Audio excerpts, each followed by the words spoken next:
We're taking everything you traditionally think about ribs and we're throwing it away. We're introducing a brand new flavor profile, and as you can see, I think we nailed it.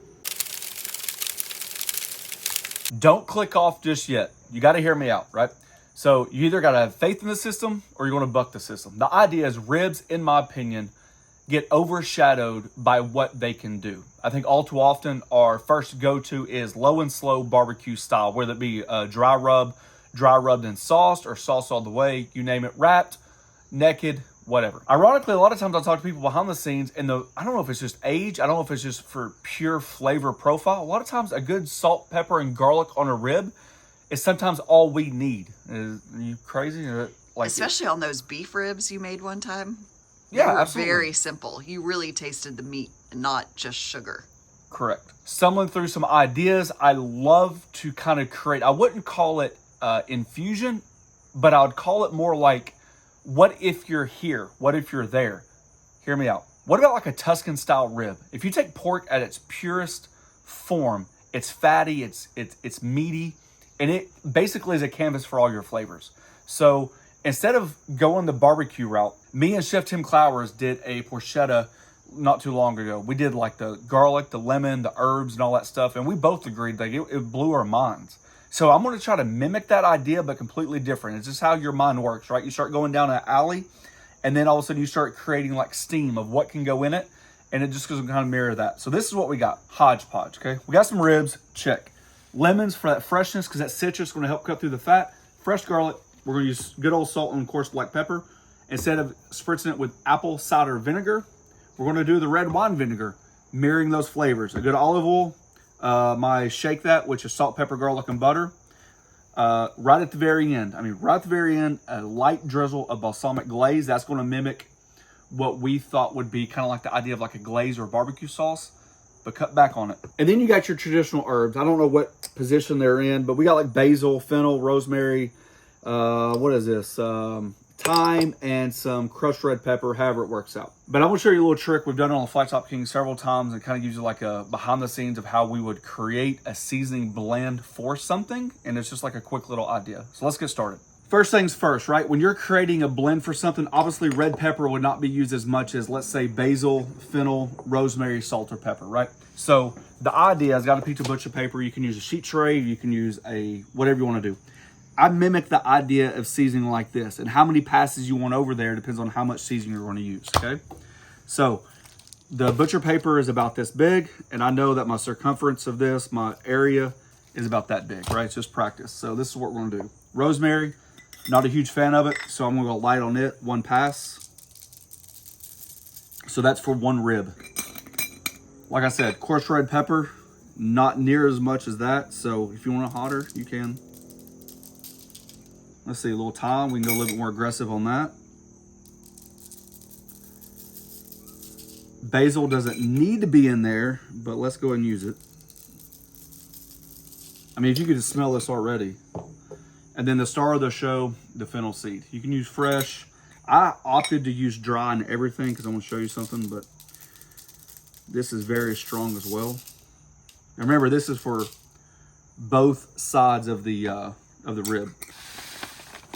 If you have a spice grinder, you can use it. I just didn't want them too fine, so I'm gonna rough chop this spice mix.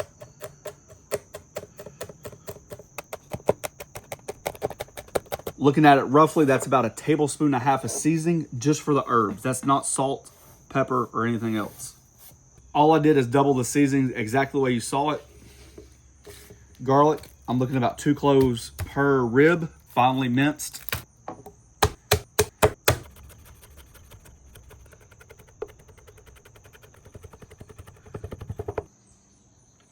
All right, we have about a 3.5 to 4 pound pack of spare ribs. I got 2 of them that try to look uniform and as close together as possible. So I'm gonna season one up for you, and then the other one's gonna be done exactly the same way. If you guys are interested in this recipe, I know some of you have already turned off by now. I appreciate that. But for the ones that have stuck around, I do honestly feel like it should be a fantastic rib. Different, but fantastic. But this recipe will be on pelletsandpits.com. I typically don't trim ribs that much, but we will today. There are some odds and ends. I typically don't take the membrane off. We just like to score it.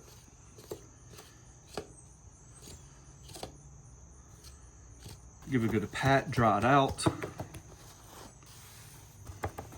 Some good olive oil, maybe about, you know, just a little glug, something like that.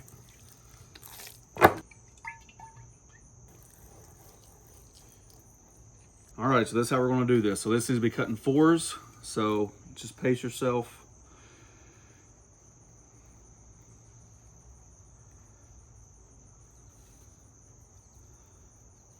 Probably on the back side, I'm just gonna hit it with that shake that. Probably not picking up a ton of flavor, so we'll hit the sides, we'll shake that as well.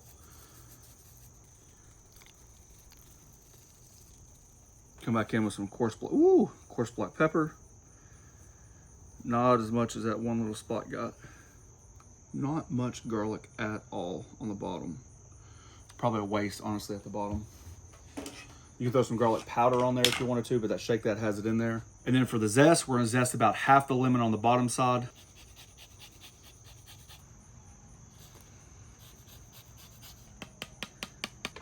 Just like that. We're gonna flip it over. We're gonna mirror that same side and just add a little bit more salt on the top side. And that's gonna be our slab of ribs.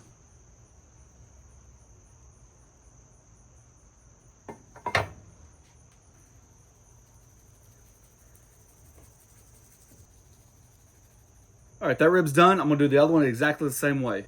Now that the ribs are seasoned up, let's start our Traeger.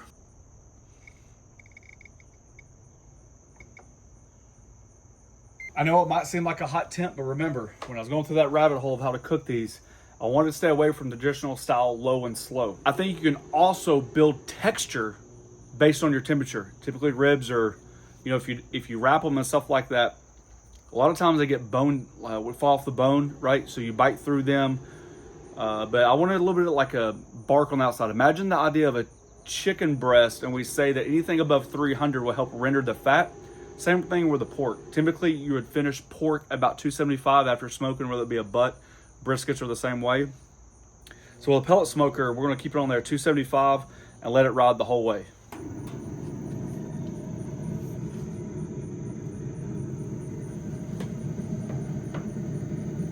Now, one thing I decided to do was to season everything completely before I even start the grill. The grill usually takes about 15 minutes to warm up. Gives us plenty of time for that seasoning to sweat into the meat, absorb some of that flavor. So now we're on the downhill spiral. So 275, I'm gonna rock it straight through. And about an hour from now, we're gonna spritz with that red wine vinegar. Alrighty, the 1 hour mark. Got myself some red wine vinegar, and I just put my little squirt bottle nozzle on there. So let's start it. There we go.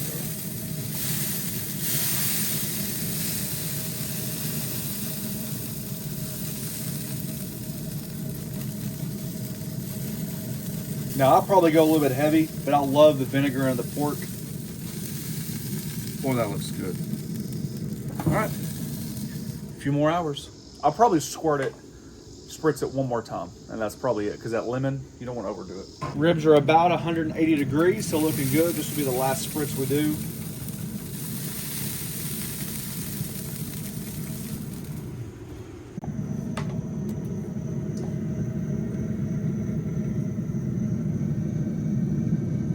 Alrighty, folks, we've hit that magical temperature, about 202 degrees.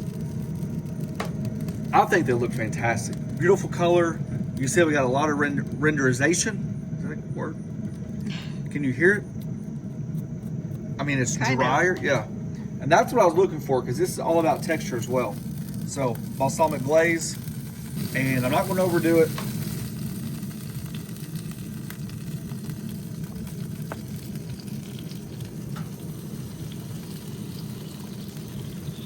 We're gonna give this about another 5 to 10 minutes. And just like that, you have yourself a fantastic looking set of ribs. Alrighty, moment of truth. If you guys know me for any length of time, you know me that I do not cower from the truth, good or bad, so we're gonna test these jokers out. I don't see how they could be bad, but you just never know. I get asked all the time by family members, friends, acquaintances, you name it. They know my passion for cooking.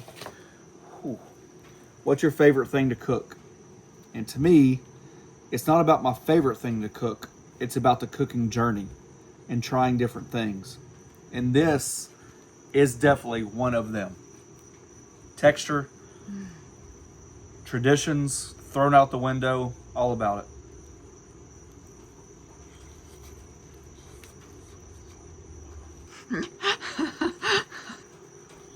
We're gonna eat the whole rib before we give a verdict.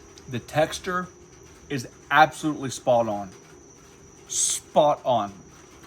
The flavor is milder than what I expected, considering how much I thought I seasoned it. The flavor is phenomenal. Don't get me wrong. It could actually use another squirt or a dashing of salt.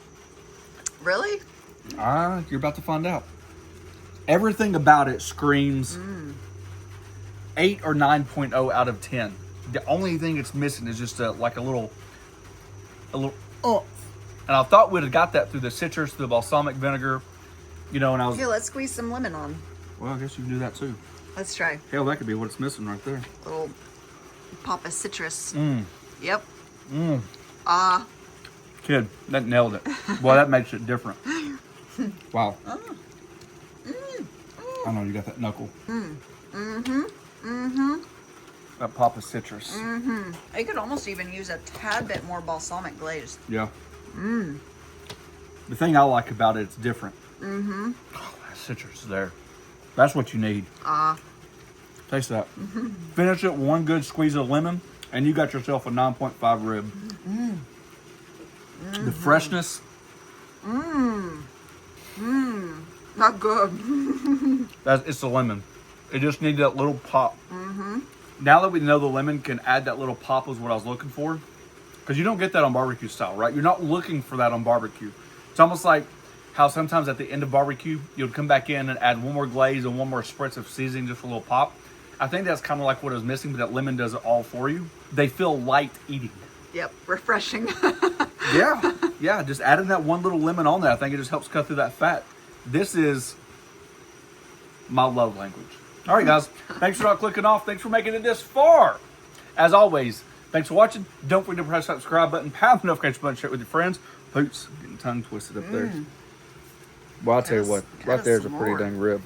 Cut us some more. Look at the back, how the back kind of charged up a little bit, and that's exactly what I was wanting. I don't know if you can hear that, but I just wanted the texture to change. That's good. And that's for all the people out there that says, oh, you got to wrap your ribs and make them juicy and all that other stuff. This was straight through at 275. Oh, where's that lemon at?